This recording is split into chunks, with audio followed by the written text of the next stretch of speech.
Hello everyone. We'll start with the second last chapter of Modern History by Bipin Chandra. The chapter name is Struggle for Swaraj 1 from 1919 to 1927. Let's start with it. The third and the last phase of the national movement began in 1919 when the era of popular mass movements was initiated.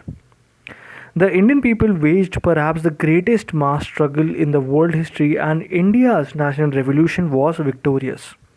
As we have seen in the previous chapter, a new political situation was nurturing and maturing during the war years, 1914 to 1918. Nationalism had gathered its forces, and the nationalists were expecting a major political gains after the war. And they were willing to fight back if their expectations were thwarted. The economic situation in the post war years had taken turn for the worse. There was first a rise in prices and then a depression in the economic activity. Indian industries, which had prospered during the war because foreign imports of manufactured goods had ceased, now faced losses and closure. Moreover, foreign capital now began to be invested in India on a large scale. The Indian industrialists wanted protection of their industries through imposition of high custom duties and grant of government aid. They realized that a strong nationalist movement and an independent Indian government alone could secure these. The workers and artisans facing unemployment and high prices also turned actively towards the nationalist movement.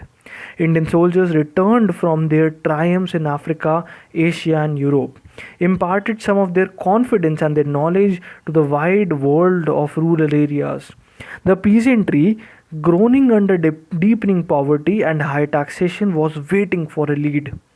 The urban educated Indians faced increasing unemployment, thus, all sections of Indian society were suffering economic hardships compounded by the droughts, high prices, and epidemics.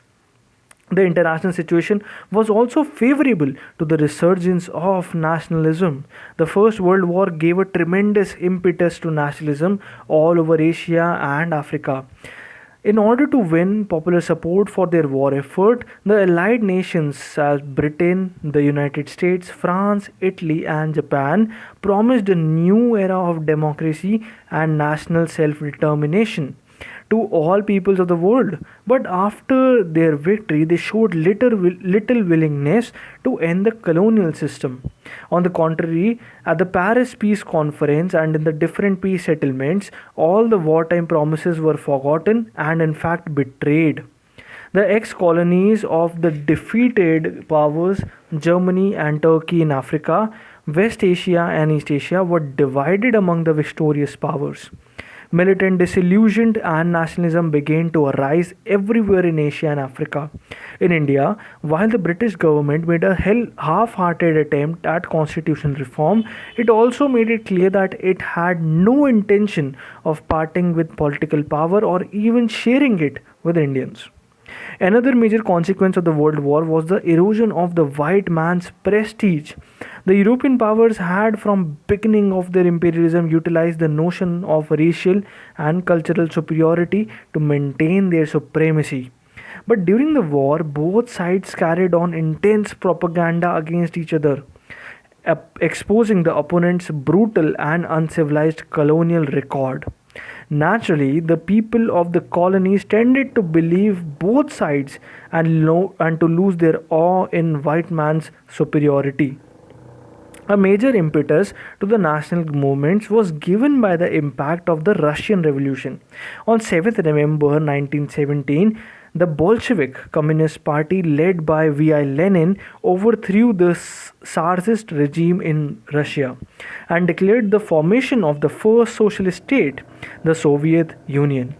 In the history of the world, the new Soviet regime electrified the colonial world by unilaterally renouncing its imperialist rights in China and other parts of Asia by granting the rights of self determination to the former Tsarist colonies in Asia and giving an equal status to the Asian nationalities within its border, which had been oppressed as inferior and conquered by people by the previous regime.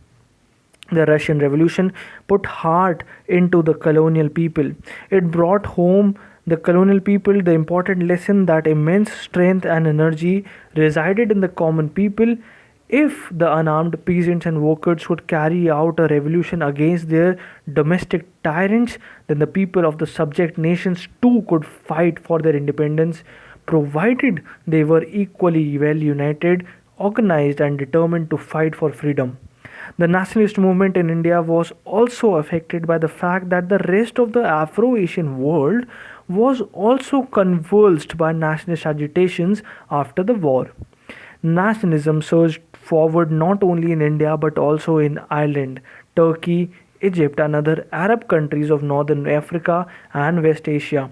Iran, Afghanistan, Burma, Malay, Indonesia, Indochina, Philippines, China, and Korea. The government, aware of the rising tide of nationalist and anti government sentiments, once again decided to follow the policy of carrot and the stick. In other words, the concessions and